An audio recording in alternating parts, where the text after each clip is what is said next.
علی بھائی اگلا سوال ہے، سیدنا علی رضی اللہ عنہ نے اپنے دور خلافت میں تو جنگ جمل، جنگ صفین اور جنگ نہروان لڑیں، لیکن خلفائے راشدین کے دور میں جنگ یرموک اور جنگ قادسیہ میں شرکت نہیں فرمائی، اس کی وجہ کیا ہے؟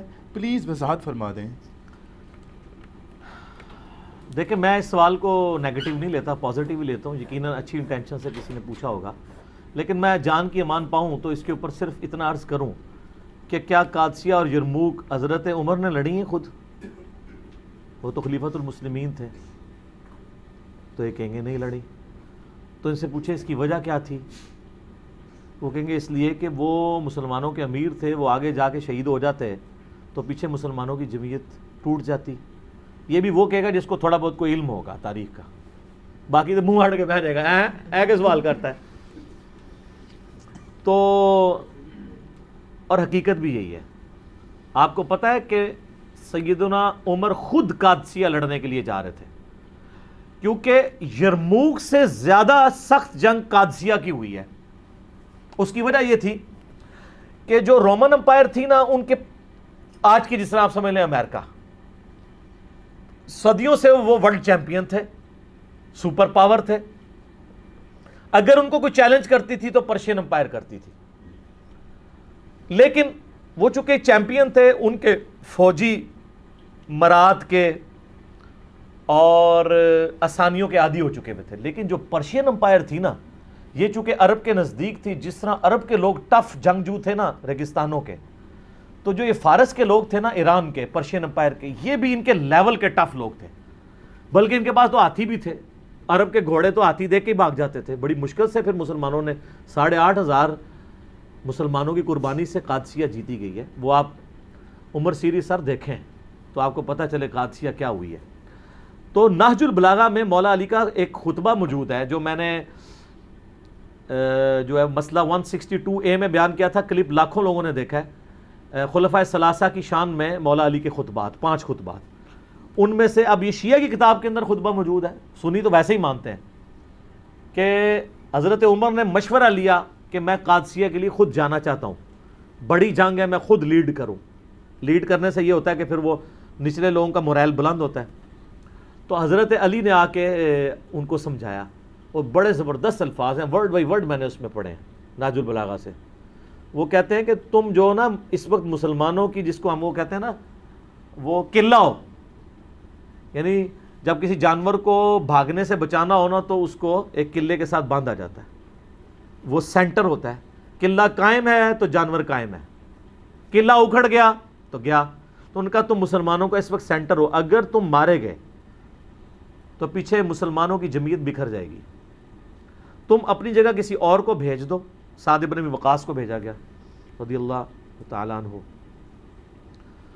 خدا نہ خواستہ ہم نے شکست کھائی اس جنگ قادسیہ میں، تو ہم پیچھے سے اور کمک روانہ کر دیں گے عرب کے لوگوں کو جمع کر کے، تو پھر ایک اور مارکا لڑ لیں گے۔ کم از کم تم پیچھے ہو گے تو لوگوں کو جمع تو کر سکو گے، ورنہ مسلمانوں کو تو پہلی فکر یہ پڑ جائے گی خلیفہ ہی مارا گیا ہے۔ جیسا کہ غزوہ احد میں نبی علیہ السلام کی شہادت کی خبر مشہور ہوئی تھی تو صحابہ میں بھگدڑ مچ گئی تھی، تو حضرت عمر نے مشورہ قبول کیا، تو سیدنا عمر نہیں گئے۔ سیدنا عمر کی ایک عادت تھی کہ وہ جتنے سینئر صحابہ ہیں نا، ان کو تھنک ٹینک کے طور پہ اپنے ساتھ رکھتے تھے۔ اس لیے آپ دیکھیں سعد ابن ابی وقاص نے جیسے ہی فتح کیا نا پرشیا، انہوں نے واپس بلا لیا ان کو کہ تمہارا مدینے میں ہونا ضروری ہے۔ ابو عبیدہ ابن جراح نے یرموک میں جب کامیابی حاصل کی تو ابو عبیدہ کو خط لکھا کہ واپس آ جاؤ، وہ تو طاعون کا مرض ہوا تو وہ شہید ہو گئے وہیں پہ طاعون کے مرض میں۔ تو سیدنا عمر جتنے سینئر اصحاب تھے نا، ان کو اپنے ساتھ مدینے میں رکھتے تھے تھنک ٹینک کے طور پہ کہ ان کے مشوروں سے چلنا ہے۔ یار دوسرا ان لوگوں نے اپنی زندگی میں تھوڑی جنگیں لڑی ہوئی تھی۔ خیبر آپ کو کس نے جتوایا ہے؟ مولا علی نے۔ خندق پہ کس نے فرنٹ سے لیڈ کیا ہے؟ مولا علی نے۔ بدر میں 20 سے زیادہ کافروں کے سردار کس نے قتل کیے ہیں؟ مولا علی نے۔ احد میں بھی۔ تو اتنی جنگیں تو لڑ چکے ہوئے تھے۔ خلفائے راشدین کے دور میں ان کا جنگ لڑنا کوئی ضروری نہیں تھا، ان کی تو پوری زندگی جنگوں سے عبارت تھی۔ اپنی زندگی کا گولڈن پیریڈ انہوں نے جنگوں میں، یار جوانی تو سب کو پیاری ہوتی ہے۔ حضور کی وفات کے وقت حضرت علی کی عمر پتہ کتنی تھی؟ 34 سال،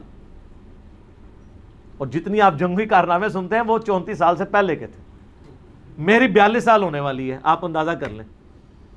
34 سال میں خیبر ہو چکی ہوئی ہے. تو خیبر کب لڑی گئی؟ جب حضرت علی کی عمر 28 سال تھی. آلموسٹ 28 سال کی عمر میں انہوں نے ابن عبد الود کو قتل کیا, جو 100 بندوں سے اکیلا لڑ لیتا تھا. مرہب کو قتل کیا ہے خیبر میں, ابن عبد الود کو خندق میں, اور خندق تو اس سے بھی پہلے ہوئی ہے. تو حضرت علی چونکہ تھنک ٹینک تھے, یعنی انٹیلیجنشیا آپ کہہ لیں. حضرت عمر کے دور میں چیف جسٹس تھے حجاز کے, کوفے کے چیف جسٹس ابن مسعود, شام کے چیف جسٹس ابو درداء, اور مدینہ میں چیف جسٹس مولا علی. تو وہ تو ایک مین پوسٹ کے اوپر تھے, اس لیے جنگیں نہیں لڑی. اب رہ گیا کہ وہ بعد میں جنگ جمل صفین نہروان کے لیے کیوں چلے گئے؟ وہ اس لیے چلے گئے کہ اس وقت مسلمانوں میں ہی 2 گروہ بن گئے تھے. حق ایمبیگوس ہو گیا تھا, مبہم ہو گیا تھا. اس کے لیے ضروری تھا کہ حضرت علی خود میدان جنگ میں اترتے, تاکہ لوگوں کو یقین آ جاتا کہ اگر حضرت علی باغیوں کے خلاف قتال کر رہے ہیں جنگ جمل صفین اور نہروان میں, تو یہ قتال حق پہ مبنی ہے. کسی کو بھیجتے تو لوگوں نے کہنا تھا یار ادھر سے تو حضرت عائشہ اور طلحہ اور زبیر آ گئے ہیں رضی اللہ عنہم اجمعین وعلیہم السلام اجمعین, ادھر سے عمار بن یاسر چلے جاتے تو لوگوں نے کہنا تھا یار وہاں تو حضور کی بیوی ہیں, اتنے جیے سے آبا ہیں, چلیں عمار بن یاسر سیدہ عائشہ کے علاوہ باقیوں سے تو تگڑے تھے, لیکن پھر بھی لیکن مولا علی خود جاتے تو پھر اس میں, ورنہ تو جنگ جمل ہار جانی تھی انہوں نے اگر حضرت علی خود نہ جاتے. عبداللہ ابن سلام ویسے گھوڑے کے آگے آگے کھڑے ہو گئے تھے, کہا تھا امیر المومنین آپ کو مدینہ نہیں چھوڑنا چاہیے, مجھے خطرہ ہے آپ مدینے سے نکل گئے پھر قیامت تک دارالخلافہ مسلمانوں کا مدینہ نہیں بنے گا. حضرت علی کو بھی اس بات کی, لیکن انہوں نے کہا کہ بات یہ ہے کہ اگر میں نہیں جاؤں گا تو یہ جو فتنہ ہے یہ اس سے بڑا فتنہ ہے جس کو دبانا ضروری ہے. تو پھر سیدنا علی وہ کہتے ہیں جی کوفے دارالخلافہ شفٹ کر دیا تھا. آپ مدینے میں رہنے دیتے تو مدینے میں رہتے نا.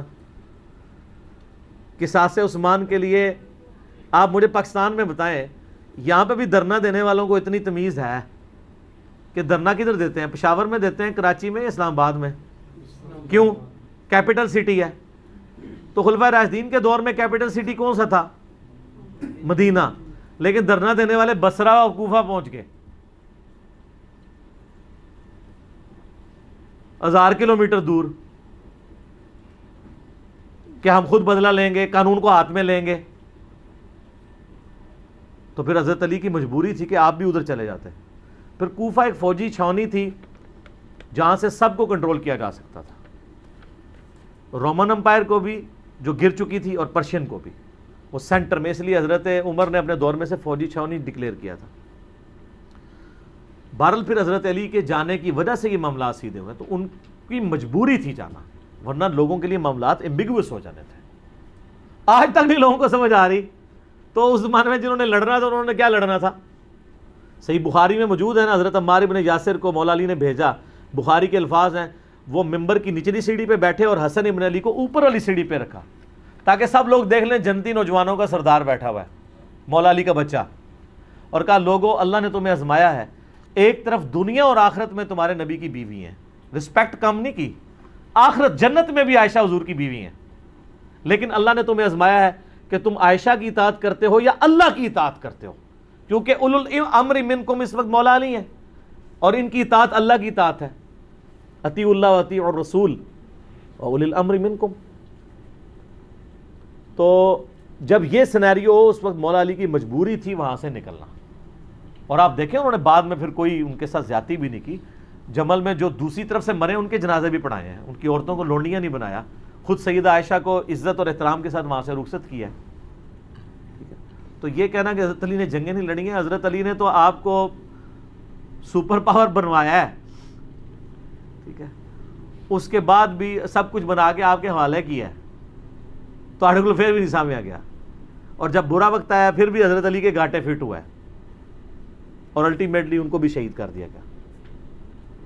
میں اس سوال کے جواب کے اینڈ پہ وہ حدیث بیان کروں گا جو المستدرک للحاکم میں موجود ہے, سنن نسائی الکبریٰ کے اندر موجود ہے، میں نے اپنے ریسرچ پیپر میں بھی ڈالی ہے کربلا والے، کہ نبی صلی اللہ علیہ وآلہ وسلم نے فرمایا اے علی تیری مثال میری امت میں قوم سمود کی اونٹنی کی سی ہے، جس طرح قوم سمود نے صالح علیہ السلام کی اونٹنی کو قتل کیا تھا تو اللہ کا عذاب آ گیا تھا، اگلے زمانوں میں سب سے بڑا بدبخت وہ تھا جس نے اونٹنی کو قتل کیا، اور میری امت کا سب سے بڑا بدبخت وہ ہوگا جو اے علی تجھے قتل کرے گا اور تیری داڑھی کو تیرے سر کے خون سے رنگ دے گا۔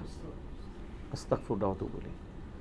تو مولا علی کی شہادت کے بعد جس طرح قوم سمود کی اونٹنی مری تھی تو قوم سمود پہ عذاب آیا تھا، حضرت علی کی شہادت کے بعد بھی امت پہ عذاب آیا کہ آج تک دوبارہ اسلامی نظام قائم ہی نہیں ہو سکا۔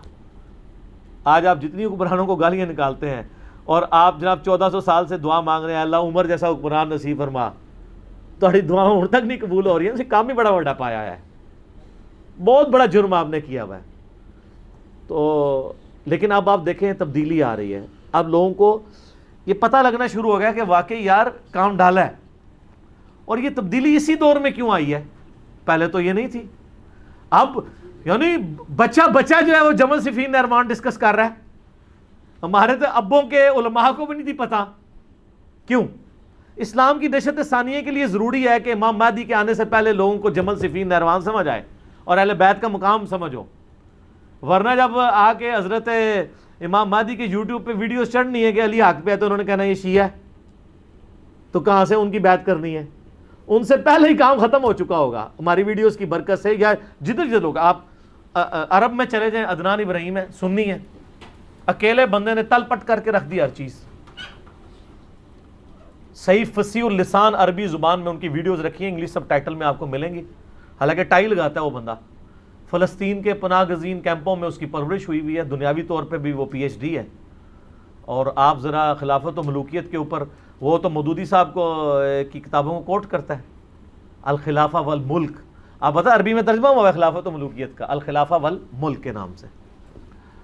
تو ہر جگہ آواز اٹھی ہوئی ہے پوری دنیا کے اندر، اور آپ دیکھیں یہ وہ آواز تھی جسے صدیوں تک حکمرانوں نے دبایا ہے، پھر بھی اٹھ گئی ہے، اور جس کے اوپر اربوں ریال لگ رہے ہیں، اینڈ رزلٹ زیرو ہے، نیگیٹو ہے، بلکہ زیرو نہیں ہے، نیگیٹو ہے۔ جب بھی وہ پک چھوڑتے ہیں تو ادھر سے ہم اس کو پکڑ لیتے ہیں، ٹھیک ہو گیا جی۔ اور میں اپنی طرف سے بات نہیں کر رہا، میں نے یہ کربلا والے ریسرچ پیپر میں یہ ساری حدیثیں ڈالی ہیں، یہ میں ذرا اس کا تعارف بھی کرا دوں میرے بھائیو، یہ میں نے ایک ریسرچ پیپر لکھا ہے واقعہ کربلا کا حقیقی پس منظر، 72 صحیح الاسناد احادیث کی روشنی میں۔ 72 کا ٹائٹل تو شہدائے کربلا کی نسبت سے ہے، احادیث اس میں 200 سے زیادہ ہے، جس میں میں خلفائے راشدین سے شروع ہوں، سیدنا عمر کی شہادت سے شہادت حسین تک۔ حقیقی خلفائے راشدین کون ہیں؟ شہادت عثمان کے اصلی اسباب، جنگ جمل، صفین نہروان، حضرت معاویہ کا دور ملوکیت، صلح حسن، اس کے بعد یزید کی ولی عہدی، اور الٹیمیٹلی حضرت حسین ابن علی کی مظلومانہ شہادت رضی اللہ عنہما وعلیہم السلام۔ اس کی سافٹ کاپی آپ ہماری ویب سائٹ ahlsunnatpak.com سے فری ڈاؤن لوڈ کریں، 5B ریسرچ پیپر ہے، ہارڈ کاپی فری، اور اس کے ساتھ باقی ریسرچ پیپرز ہیں، ٹوٹل 9، 3 اذکار کارڈ ہیں، وہ آپ منگوا سکتے ہیں۔